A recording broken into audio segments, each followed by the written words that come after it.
Thanks. Let's bring in one of the governors responsible for distributing the vaccine, Governor Larry Hogan of Maryland. Governor Hogan, thanks for joining us this morning. So your state's going to get allocated about 155,000 doses of the Pfizer and Moderna vaccine. What's your plan to distribute it?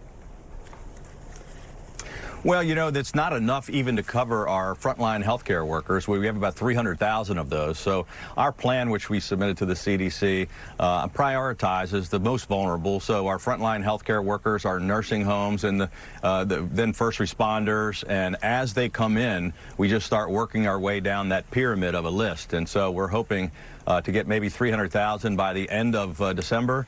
And then hopefully that's going to really ramp up from there as production starts to accelerate. So you say it's not enough to cover your healthcare workers, at least at the beginning. Are these vaccines being distributed in a fair way, in your view?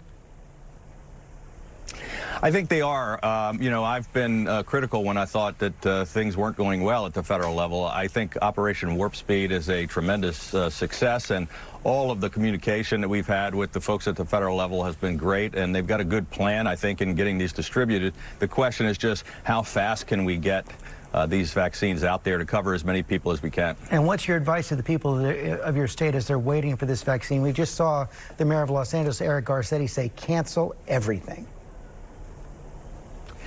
Well, you know, sadly, this is the darkest days are yet ahead. And, you know, hearing the statistics you were just talking about earlier, you know, the worst part of this virus is still coming in the weeks and maybe the month or two to come. And we're not going to have enough for everybody. So we're just asking for patience. The good news is the cavalry is on the way. There is a light at the end of the tunnel, but we've still got some pain to go through before we get this under control. And not everybody is yet convinced that it's safe to take this vaccine.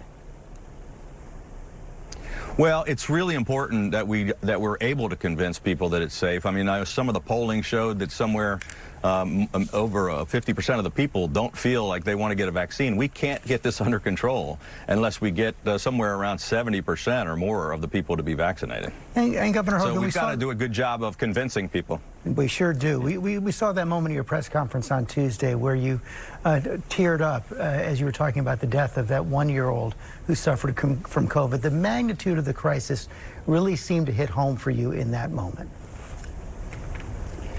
Well, you know, it's we have these press conferences, we talk about the deaths, or record deaths and record hospitalizations, and every one of them is an important life, and sometimes we get confused with just talking about numbers. But when I was talking about our youngest one-year-old who died, it just hit me. I was thinking about my grandkids and thinking about those parents.